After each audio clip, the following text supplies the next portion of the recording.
कांग्रेस के द्वारा गुरुवार को देश के सबसे बड़े सरकारी bank state bank of India के मेन गेट के सामने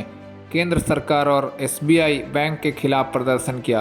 पार्टी के जिला अध्यक्ष धनंजय सिंह के नेतृत्व में हुए प्रदर्शन में महमूद अली खान गुड्डू, अमित सिन्हा, मनोज राय, हरीश यादव, मदन लाल विश्वकर्मा, मनोज दास, पंकज सागर, सोहेल खान, मेहताब राजा, सुजीत मंडल समेत कई कांग्रेस नेता और कार्यकर्ता शामिल हुए। मोदी तेरी तानाशाही नहीं चलेगी। 2024 में ये बता देगी जनता कि जिंदाबाद जिंदाबाद, सोनिया राहुल जिंदाबाद।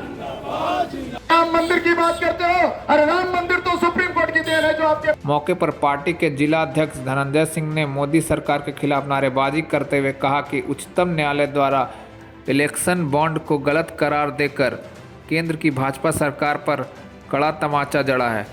कहा कि उच्चतम न्यायालय ने 6 मार्च से पहले एसबीआई को अलग अलग राजनीतिक दलों को मिले चंदे की लिस्ट सार्वजनिक करते हुए इलेक्शन कमीशन को रिपोर्ट देने का निर्देश दिया था, लेकिन अब तक एसबीआई के द्वारा अब तक इस निर्देश का पालन नहीं किया गया है। आज पूरा देश में कांग्रेस पार्टी की ओर से हर एक जिला मुख्यालय में भारतीय स्टेट बैंक ऑफ इंडिया के मुख्य शाखा में हम लोग विरोध प्रदर्शन कर रहे हैं। इस विरोध प्रदर्शन का कारण ये है कि हाल ही दिनों में सर्वोच्च न्यायालय के द्वारा जो चुनावी बॉन्ड का जो नतीजा आई थी, उन्होंने एसबीआई से कहा था कि 6 मार्च तक जितने भी राजनीतिक दल इस देश में हैं उनकी जितनी भी फंडिंग आपके खाते अकाउंट्स में है उसको सार्वजनिक करें और उसकी एक रिपोर्ट चुनाव आयोग को आप दें, जिसकी डेडलाइन 6 मार्च थी। तो आज 6 मार्च से आज 7 मार्च हो गए हैं, इन्होंने इस चीज़ को नहीं किया। तो कहीं ना एक राजनीति से प्रेरित लग रही है कि भाजपा के जो चुनिंदे इस देश में जो उनकी उद्योगपति की जो सांठगांठ है उसको बचाने के लिए ये उन्होंने आज 6 मार्च का जो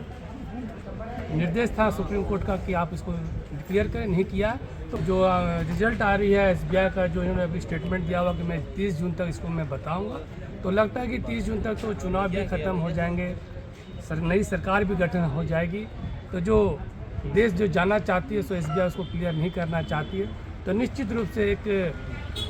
जो सरकार की जो मंशा है, जो हम लोग को जो रिपोर्ट है जो आई है,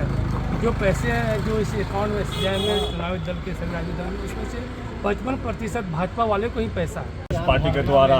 पूरे भारतवर्ष में स्टेट बैंक के मुख्य शाखा में धरना प्रदर्शन का कार्यक्रम चल रहा है। उसका मुख्य उद्देश्य ये है कि माननीय सर्वोच्च न्यायालय के द्वारा ये भारतीय स्टेट बैंक को निर्देश दिया गया था कि जितने भी राजनीतिक दल हैं जिनको उद्योगपतियों के द्वारा या और भी किसी व्यक्ति के द्वारा जो चंदा फंडिंग किया गया है उसका खुलासा आप 6 मार्च तक आपको कर देना है,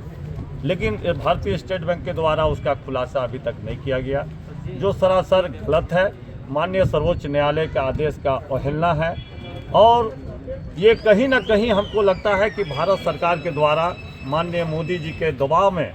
ये स्टेट बैंक काम कर रही है। जिस तरीके से आपने देखा कि ईडी और सीबीआई भारत सरकार के द्वारा अंडर में काम कर रही है, उनके इशारे पे काम कर रही है। यदि अगर वह प्रेशर भारत सरकार का और मोदी जी का नहीं हुआ होता